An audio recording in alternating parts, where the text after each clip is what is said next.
Good afternoon or evening, everybody. Welcome back to another weather forecast by Asian Weather Forecast, and it's going to be another update here on the upcoming pattern for November and the potential for some significant cold fronts and as well Arctic blasts to make their way into the eastern and the central United States as we go deeper into around basically from now on to around the middle of November. So obviously, hope you guys had a wonderful Halloween, but obviously it's the first day of November, so we have a lot of potential insight, and we're gonna start seeing this transition towards now the eastern United States is going to start seeing this transition from basically falling towards really winter temperatures here. It's exactly what I'm going to be forecasting as models are hinting towards a few large and widespread cold fronts and as well even open wave troughs.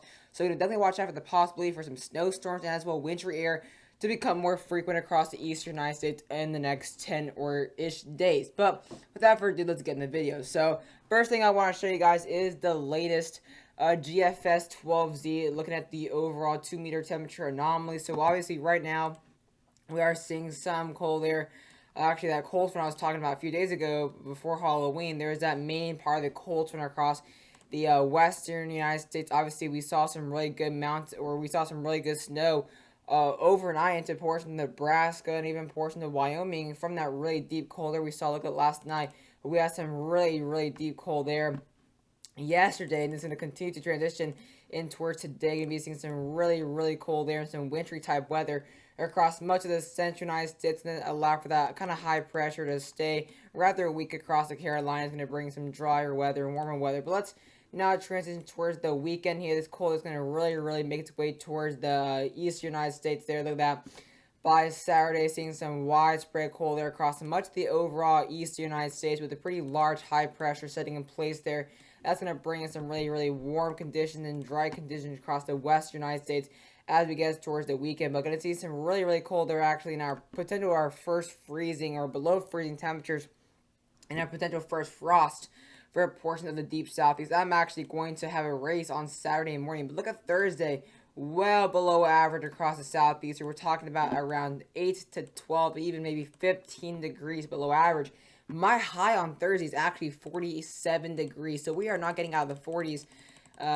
This is, I guess, a pretty early welcome towards November. But as we transition towards kind of the second week of November, we're going to be seeing a pretty large blocking high pressure kind of just sitting across the central United States. We don't have any trough sitting in place in the eastern United States, and we have a small weak trough trying to bring in some type of cooler weather across the Pacific Northwest. But other than that, it's going to be a rather warm second week of November. But a trough made its way soon in by November 13th. They want to watch out for some potential for some really frequent air and cold air across the eastern and central United States as we get towards that kind of end of that second week to beginning to the third week here, seeing some really drastic changes in cooler weather. So we are watching out for the potential of some more frequent cold fronts from now. Obviously, see that cold front this week into a small one later on into the 12th and 13th, and then a second one and pretty or more like a third one into the 17th. So watching out for some frequent cold air starting to make its way in towards the eastern and central United States. Let's now get looking at the overall 500 millibar geopotential height, looking at the MSLP, and of course looking at based on pressure. So right now there's that kind of a this small dip in the jet stream there across the northeast. Right there we are seeing some cooler air and some more precipitation across that vicinity. But as you see, as we get towards Thursday, you're gonna start to see this trough, this open wave trough start to dig it to dip, or kind of make its way towards further to the south. And that's going to be seeing some lower pressure as we go further and further into the United States. So we're towards the southeastern United States. So we're going to be seeing some really cold air. And of course, kind of make its way all the way down into towards the areas across the kind of Dixie Alley. But there you see the overall, you can kind of see the overall dip within that weak open wave trough there with areas of lower pressure. And then, of course, we're going to be seeing a pretty strong high pressure setting in place across the central United States here by around November 9th, November 10th. And then we have a very weak, but a very apparent second trough that makes its way towards November 13th. It's actually going to make its way and dip its way all the way down to the very north Gulf of Mexico. So we're going to be seeing some really colder air now going all the way down directly from basically the Gulf of Mexico down to the Canadian border. So that's going to be the second minor cold front across the eastern United States, and of course, we're going to be seeing some really, really strong high pressure systems starting to develop across the overall central United States. And with this kind of trough pattern, it's not gonna. I mean, this ridge is not gonna stay out, or it's not gonna move out any really longer. We're just gonna be seeing multiple cold fronts kind of make its way in here, and then we're gonna be seeing another high pressure kind of setting in place.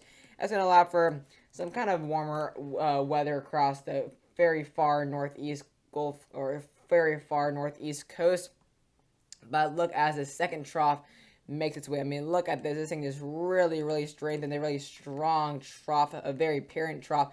And we're going to really watch out for a chance for maybe a northeast or even Ohio Valley snowstorm in the middle of November, because we're going to be seeing a very significant cold front, of course, later on the 17th. There you see that really cold air. Oops, I don't want to do that. That very, very cold air kind of dipping within that trough right there, of course. And you're going to be seeing as well some moisture coming in this way from the Gulf of Mexico.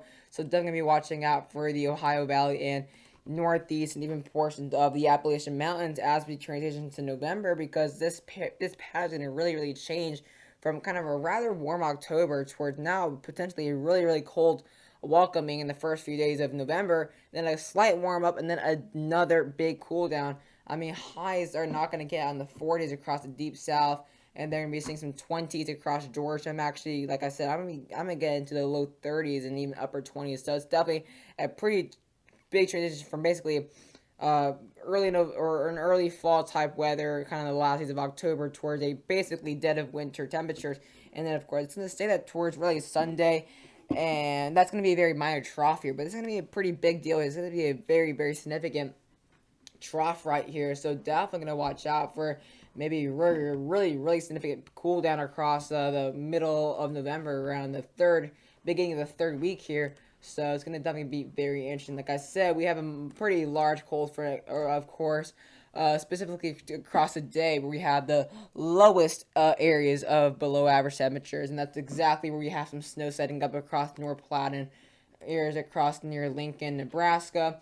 But we're not going to be watch out for anything like that for the next few days. But as we get, of course, you see that large high pressure area of high basically across the Nebraska plains on November 7th. Going to be seeing a really, really basically dead pattern across this whole eastern and kind of central United States. But it will be a little bit interesting for the northwest United States. So basically, the first few days of November, the very, very, very first few days are going to be pretty cool and wet across the southeast and central United States. And then you see a pretty big transition to very dry and of high pressure. Starting to see now the northwest getting active, starting to see some look at that low pressure, 969 millibars. Reminds me of that very large bomb cyclone we had there just around a week and a half ago across the northwest. So look at this.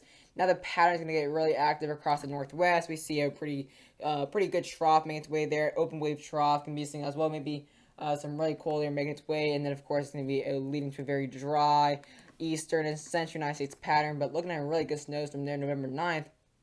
And then, of course, as this cold front and as this ridge starts to develop across the southwest, now this pattern is cooler and this cooler and wet weather starts to make its way towards the eastern United States. And then start seeing now some significant potential for some snowstorms across the plains there. And going to start seeing our first cross-country system. I mean, look at this. By that trough we see on November 13th, this has a chance to potentially have a conveyor belt system associated with it. And we're going to watch out maybe for some snow across maybe the Ohio Valley, Appalachian Mountains, and that general vicinity. And then we have to watch out by November 17th, another significant cold front moves in. So definitely watching out for the chance of increasing snowstorm chances, as well watching out for some wintry air to finally make its way towards the east.